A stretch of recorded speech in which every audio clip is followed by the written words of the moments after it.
INDIA गठबंधन में seat sharing पर पेच अभी पूरी तरह से सुलझा नहीं है और इसके बीच आरजेडी ने पलामू संसदीय सीट से अपना प्रत्याशी उतार दिया है।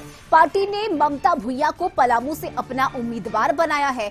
पार्टी प्रमुख लालू यादव ने पटना में ममता को पार्टी का सिंबल सौंपा और वो हाल ही में बीजेपी छोड़कर आरजेडी में शामिल हुई थी। पार्टी की ओर से सिंबल लेने के बाद ममता भुइयां और जिलाध्यक्ष राजमोहन विश्वकर्मा सहित पार्टी के अन्य लोगों ने देवघर स्थित बाबा बैद्यनाथ का दर्शन कर जीत के लिए पूजा अर्चना की और आशीर्वाद प्राप्त किया।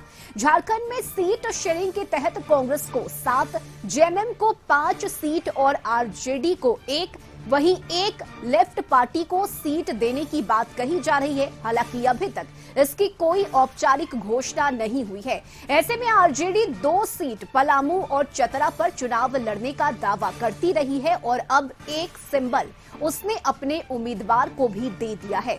पलामू में ममता भुइयां का समान बीजेपी प्रत्याशी बीडी राम से उनका सामना होना है। बीडी राम ने साल 2014 और 2019 में बीजेपी की टिकट पर जीत हासिल किया है।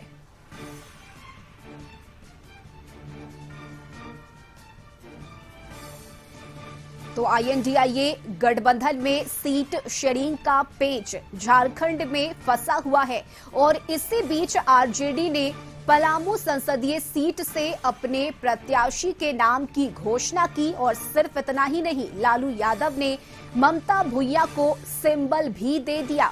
पार्टी ने ममता भुइयां को पलामू से अपना उम्मीदवार बनाया है। पार्टी प्रमुख लालू यादव ने पटना में ममता को पार्टी का सिंबल सौंपा है। बता दें कि वो हाल ही में बीजेपी छोड़कर आरजेडी में शामिल हुई थी। पार्टी की ओर से सिंबल लेने के बाद ममता भुइयां और जिलाध्यक्ष राजमोहन विश्वकर्मा सहित पार्टी के अन्य लोगों ने देवघर स्थित बाबा बैद्यनाथ मंदिर में पूजा अर्चना की।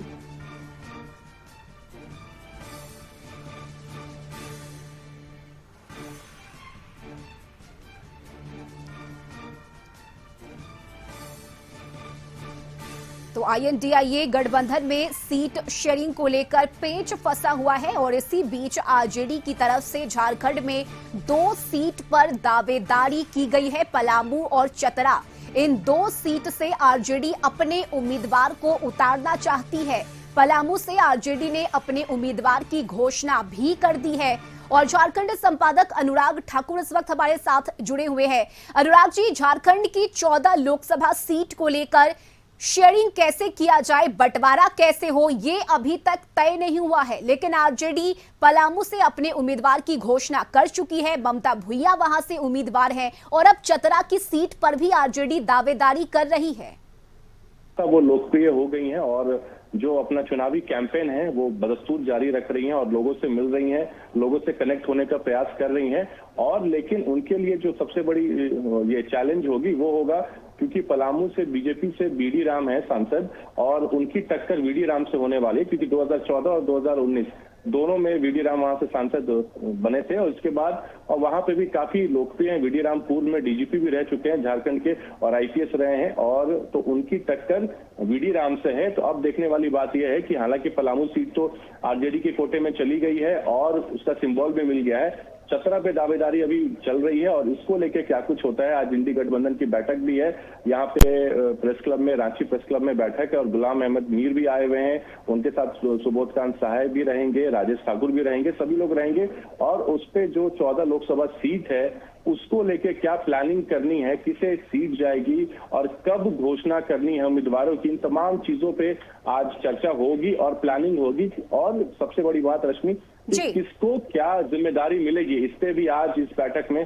पूरी तरीके से सारा कुछ प्लानिंग कर लिया जाएगा और उसे अंतिम जो आप रूप कह ले वो आज देने की बात कही जा रही है। क्योंकि गुलाम अहमद मीर भी रांची पहुंचे हैं और उनका स्वागत करने एयरपोर्ट पे स्वास्थ्य मंत्री बन्ना गुप्ता, बंधु तिर्की, आप कृषि मंत्री बादल पत्रलेख, सभी लोग एयरपोर्ट पहुंचे थे और उनके स्वागत में लगे थे। उसके बाद सभी लोग वहां से गए हुए हैं, गेस्ट हाउस में रुके और 2 बजे के आसपास ये प्रेस कॉन्फ्रेंस शेड्यूल किया गया है प्रेस क्लब में और 2 बजे जैसे ये प्रेस कॉन्फ्रेंस शुरू होता है, बैठक शुरू होती है, उसके बाद हो सकता है ये लोग प्रेस कॉन्फ्रेंस भी करें, तो उसमें सारी चीजों का खुलासा हो जाएगा कि किसे क्या जिम्मेवारी मिलने वाली है। हालांकि जब उनसे ये सवाल किया गया एयरपोर्ट पे कि आप इधर ये कैंडिडेट की घोषणा में इतना देर क्यों हो रहा है, तो उन्होंने कहा कि 7 चरणों में चुनाव हो रहे हैं और चौथा चरण जब शुरू होगा तब झारखंड पे एंट्री होगी, तो इसीलिए और हम धीरे धीरे करके उम्मीदवारों की घोषणा कर रहे हैं, जल्दबाजी नहीं है। जैसे जैसे चरण नजदीक आते जाएंगे उस जगह पे उम्मीदवारों की घोषणा कर दी जाएगी, क्योंकि इस बार ज्यादा चरणों में चुनाव हो रहे हैं। तो इसलिए उनका कहना है कि हमारे तरफ से प्लानिंग पूरी कंप्लीट है और हम जल्द से जल्द फेज वाइज अपने उम्मीदवारों की भी घोषणा कर देंगे।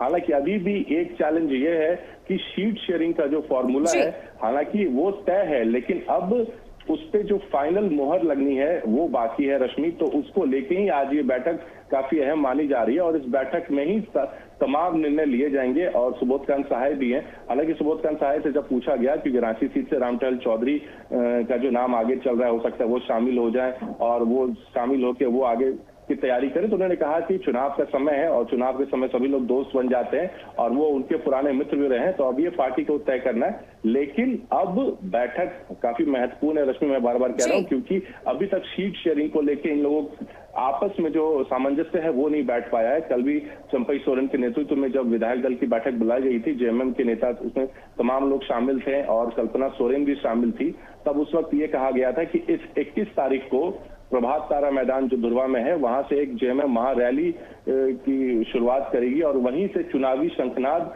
जेएमएम शुरू करेगी। तो ये एक रैली भी बहुत बड़ा रैली किया जा रहा है, आयोजित किया जा रहा है, जिसको लेके जेएमएम की तरफ से कहना है कि ये झारखंड में अब तक की सबसे विशाल महारैली आयोजित की जा रही है और केंद्र में जो सरकार है वो जिस तरीके से तानाशाह रवैया अपना रही है और राज्य की सरकारों के खिलाफ, जैसे कि हेमंत सोरेन को फ्रेम करके ईडी के द्वारा आज जेल में भेजा गया है, इन तमाम चीजों को लेके जेएमएम ये महारैली का आयोजन कर रही है जो 21 तारीख को शेड्यूल है।